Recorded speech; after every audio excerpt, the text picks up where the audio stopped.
Hello ladies and gentlemen, welcome to episode number 15 of our PWG Guerrilla Warfare series over on TEW 2020.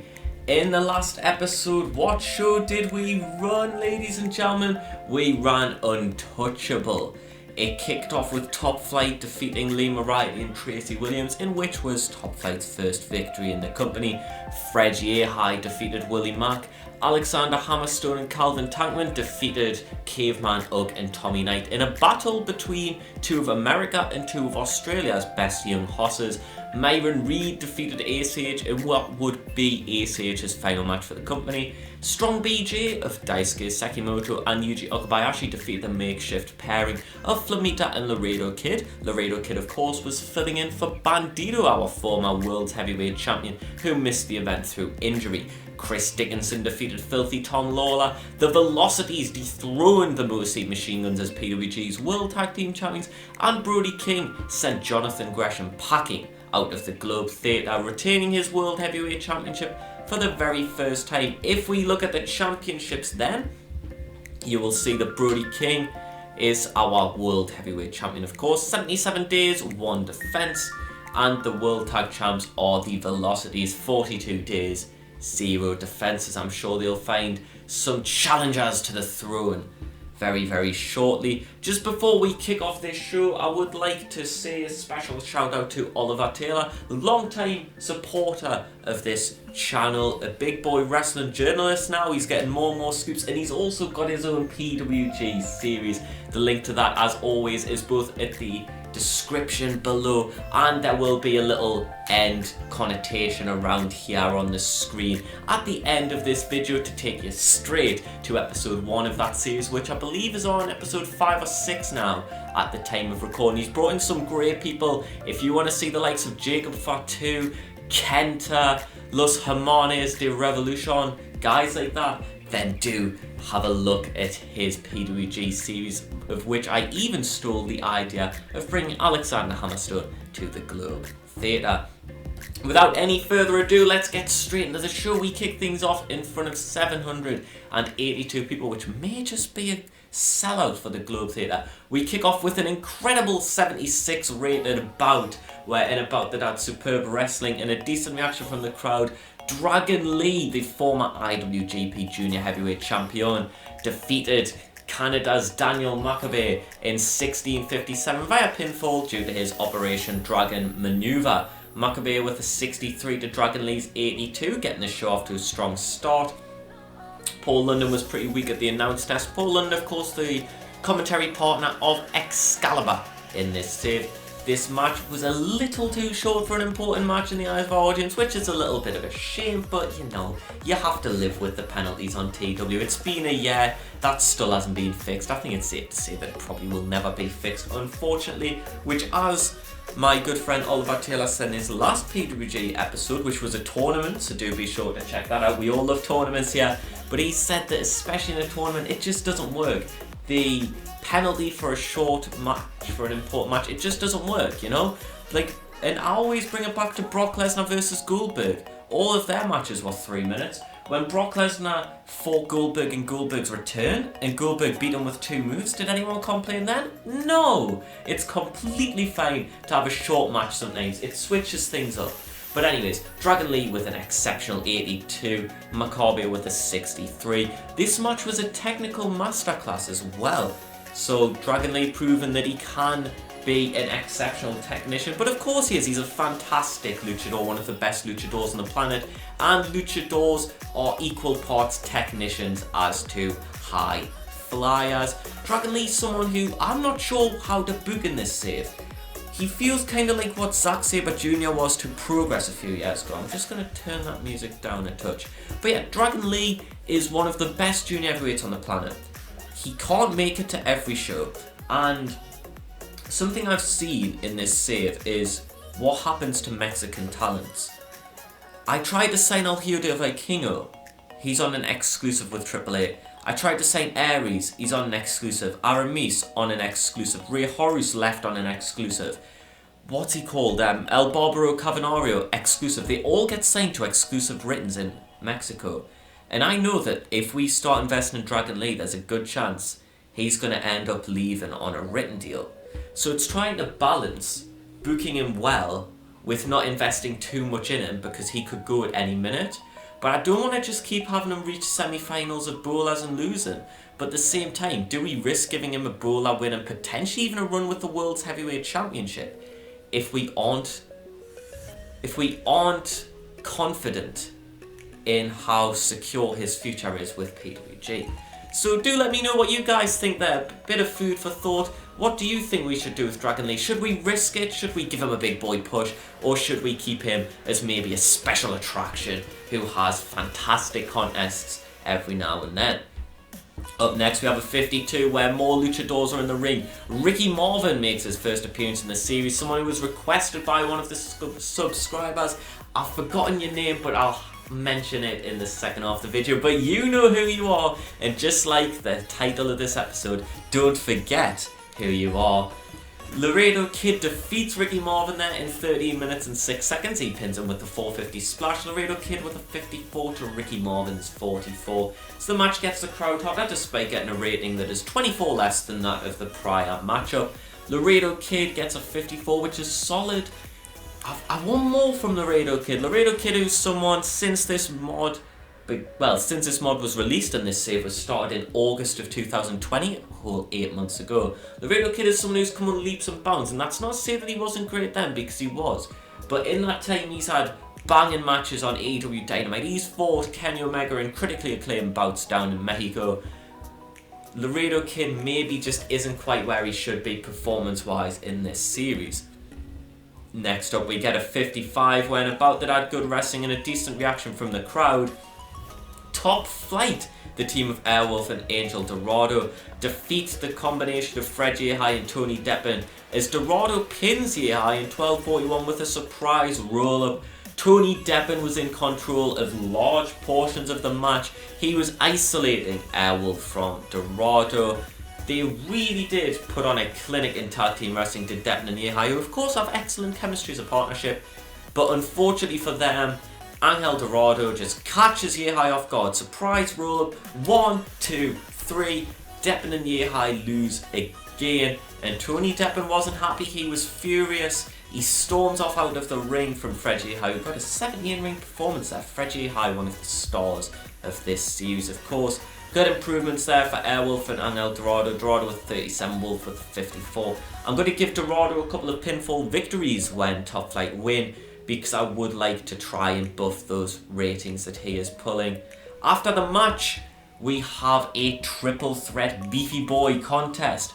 As in a bout that had great wrestling but didn't have much heat, the Dirty Daddy Chris Dickinson racks up another victory as he pins Australia's Caveman Hug, and Japan's Shigehiro Irie in an international beefy exhibition bout, where in 12 minutes and 7 seconds Chris Dickinson pins Shigehiro Irie.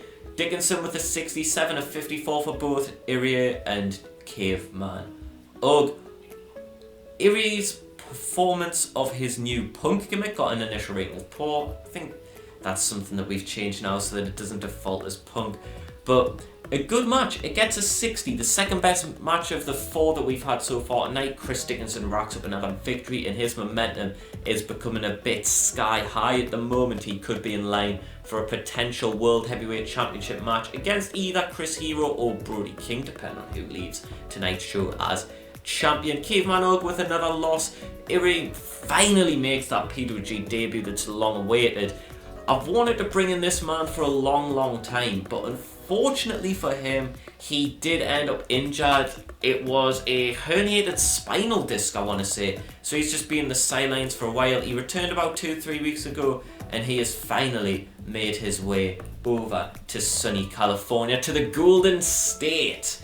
But unfortunately, he was pinned by Dickinson. Will we bring Shigehiro back in the future? Who knows? Next up, we have a 68, where it's an 8-fighter tag team match, where America's Calvin Tankman, Lee Moriarty, also known as the world's most wanted in this save, They team up with Myron Reed, who's on a hot streak, and Willie Mack, who's looking for his first win since return to the Globe Theatre. They battle Australia's combination of Mick Moretti, the rapscallion of course, Robbie Eagles of New Japan Pro Wrestling and the Chaos faction, and the Velocities, who are the newly crowned PWG World Tag Team Champions.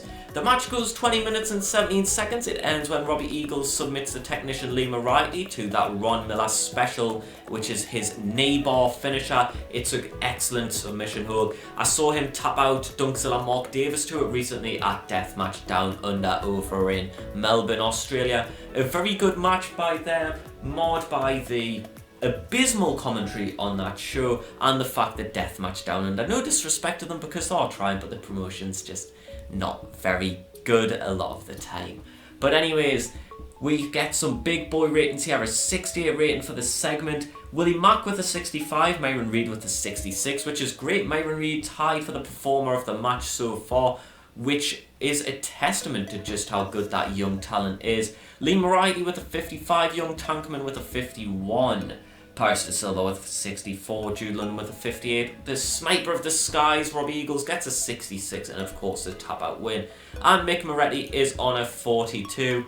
Robbie Eagles, Sniper of the Skies, gets an initial rating of great. Jude London was unfortunately really off his game, but still got a 58. The match gets the crowd buzzing. An excellent tag team encounter there between Australia and America. A big win for Mick Moretti. Whilst not getting the pinfall himself, he does finally get a win here in PWG. Robbie Eagles returns with a submission win, of course a part of PWG, and I want to say 2018, but now he is back because we needed one or two people to bolster the roster, and I do have one or two people coming in to bolster the roster, which is something I'll speak about later on in this video. Next, we have a 70 rated match, which would be fucking fantastic. It's in about that superb wrestling and a decent reaction from the crowd. Bandito returns from injury. He's still injured, the chronic shoulder pain taking its toll, but in about that superb wrestling and a decent reaction from the crowd, the Mexa Blood pairing of Bandito and Flamita defeated Dragon Gate's Doi Yoshi pairing of Masato Yoshino and Naruki Doi in 15-13 when Bandito got the win over Yoshino with a Revolution Fly, a match that in real life, as I know I've just said this, but it would be so good. I know that both Bandito and Flamita, especially Flamita, did tours of the Dragon Gate promotion in Japan. I might have to see if that match happened. I know that Mexa Blood fought the Rascals of Desmond Xavier and Zachary Wentz, now of course NXT Tag Team Champions. I know they fought them back a couple of years ago in Japan, but I have to look to see if this match happened because what about this would be? Yoshino was really off his game, getting a 66, Doi with a 60. Bandito got a 67, Flamita with a 68, which is fantastic. Bandito with a 67, despite being injured, is exceptional. So the match gets a 70, and the match gets the crowd buzzing. Fantastic wrestling action there from two of the best junior heavyweight teams of this millennium. Up there with the Young Bucks and the Motor City Machine Guns as the very, very best of the junior heavyweight tag teams, in my very humble opinion. But yeah, a magnificent match. Flamita back to winning ways. Of course, he lost last month, team with Laredo Kid against Strong BJ, another excellent Japanese pairing. But this shows that Bandito and Flamita can beat the very best teams in the world.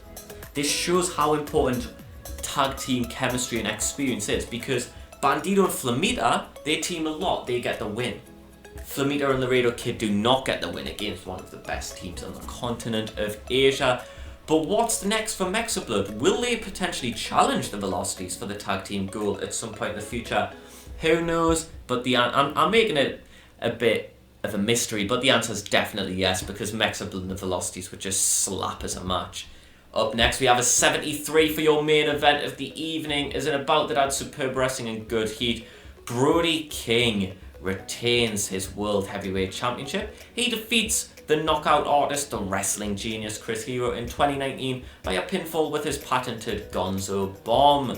Brody King makes his second retention of the World Heavyweight Championship. Brody King with a 68 to Chris Hero's 63. So Brody King outperforming Chris Hero as the match gets a 73. And I am ecstatic because we are getting those good ratings from Brody King. Yes, it's not quite the levels that Bandito and Dragon Lee are pulling when those are regularly hitting the high 70s, low 80s, but we are building up Brody King to get those ratings surely, and that is a fantastic bout, an exhibition in just two big men brawling, fighting, slamming each other, throwing hands, and in the end Brody King leaves California as champion. This will be Chris Hero's final contest in this series. Just like the Motor City Machine Guns departed last month, I felt like they had served their purpose. They'd fought everyone there was to fight, just like Chris Hero's fought everyone there is to fight. He had his feud with Brody King, he got the one-on-one match, he bowed out in the main event, putting over the younger guy. And as much as I do love Chris Hero, Alex Shelley and Chris Sabin, I feel like it would be good to try and focus on the younger guys a little bit. That's not to say that Hero and the Guns aren't fantastic, because they evidently are. A lot of our best matches probably featured those guys.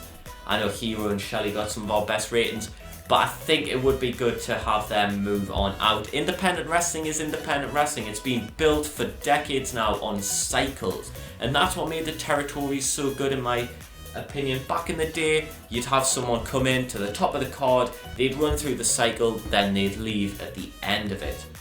You don't keep people around when they're past their sell-by date. There's only so much you can do. Chris Hero, just like the Machine Guns, has done everything there is to do here in PWG, and now he bows out. But as one veteran heavyweight leaves PWG, another returns. Because after the match, Brody King picks up a microphone.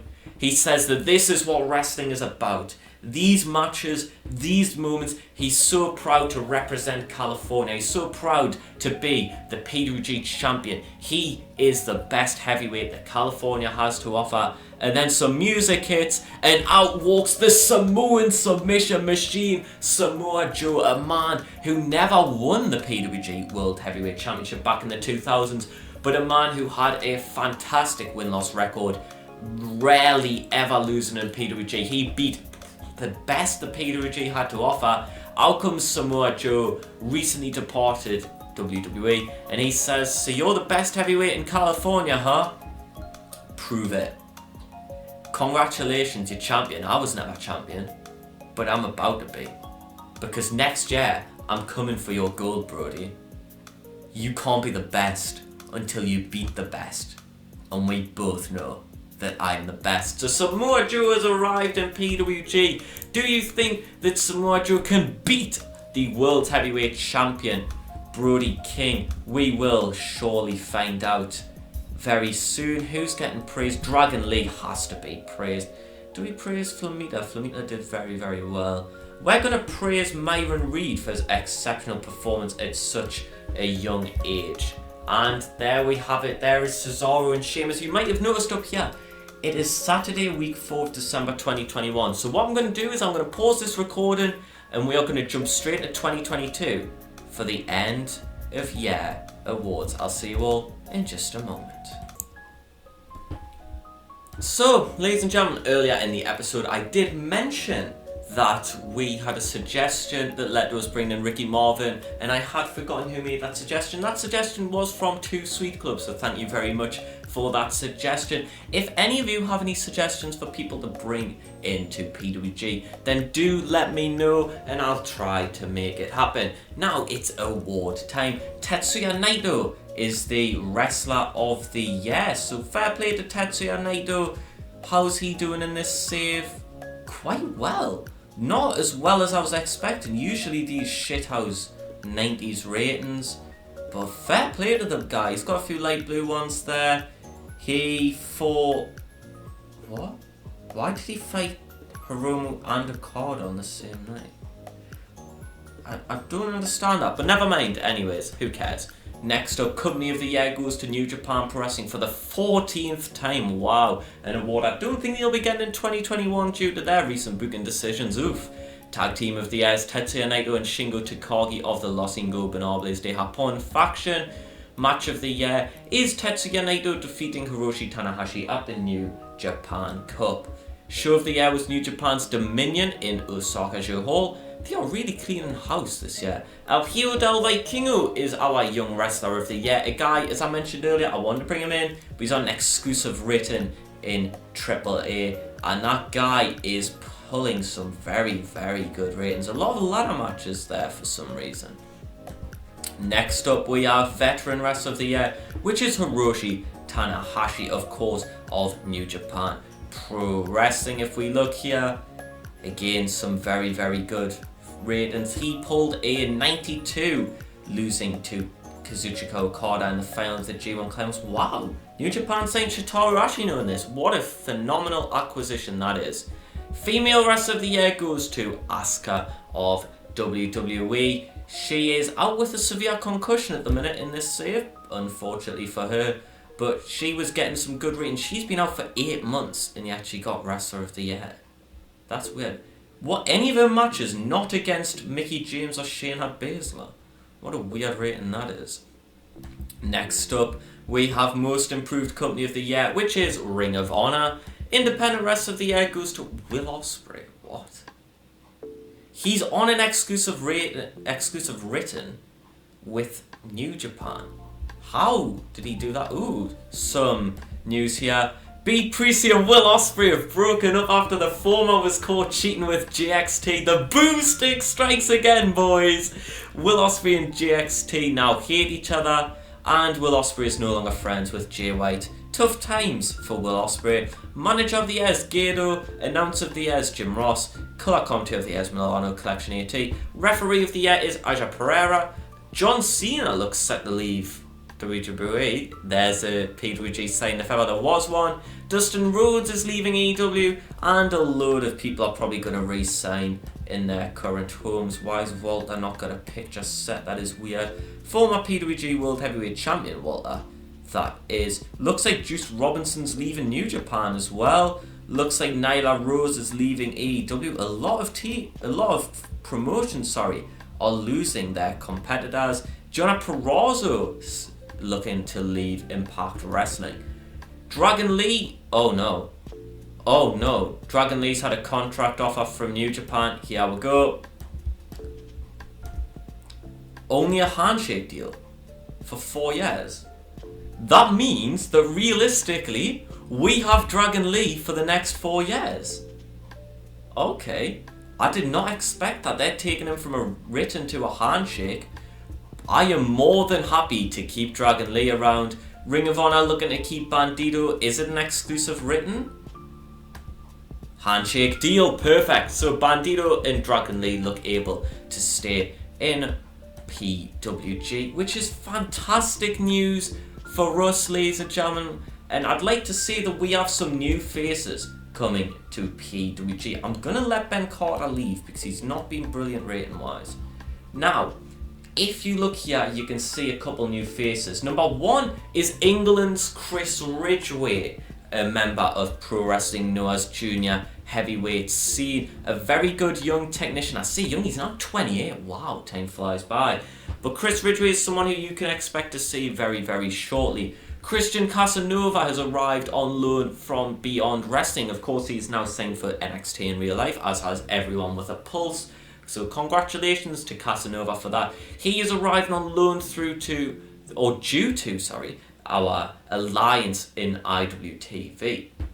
We've brought in Kyle Fletcher and Mark Davis, better known collectively as Aussie Open, one of the best tag teams in independent wrestling today. Samoa Joe has of course made his way back to PWG. And finally, we have signed the embodiment of willpower, Powerhouse Will Hobbs. The Californian is coming to PWG finally. So it'll be interesting to see what Will Hobbs can do in the near future in PWG. If you have any other faces you want to see in PWG, then do let me know. I know I mentioned the IWTV Alliance recently. They had Josh Alexander lose the belt to Eli Drake, so that belt will not be defended on any of our shows anytime soon, unfortunately, because I am not booking Eli Drake in PWG, even if that does make me a bit of a dummy. Yeah. Finally, we will look into our creative meetings. Samoa Joe, Dragon Lee, Bandito, Brody King and Fred J. Hire our franchise players. Caveman Ugg and Chris Ridgway, the next big things. Hot prospects are Ugg, Tankman, Ridgway, Fletcher and Flamita. Talk the Talk is Samoa Joe, Hammerstone, Willie Mack and Bandito. Showstoppers are Dragon Lee, Bandito, Samoa Joe, Robbie Eagles and Flamita. Our ring generals are of course Dragon Lee, Bandito, Tracy Williams, Chris Ridgway and Robbie Eagles. A lot of people have a lot of momentum. Tony Depp and Willie Mack and Alex Hammerstone are struggling a little bit for momentum now, which is a little bit of a shame, but I'm sure we can build them up. And the 5 hidden gems are Tyler Breeze, Davey Boy Smith Jr., Solo Darling, Warhorse and Patrick Scott. The fact that Tyler Breeze is only 33 astounds me. Wow. I would have guaranteed he was about 4 years older. That is mental. Good luck for Tyler Breeze though, because to be fair, if he's only 33, that means he's only about 8 years away from being old enough to be NXT champion. But thank you all for watching, ladies and gentlemen. I hope you've enjoyed the video. I hope to see you all very, very shortly for some more PWG Guerrilla Warfare content.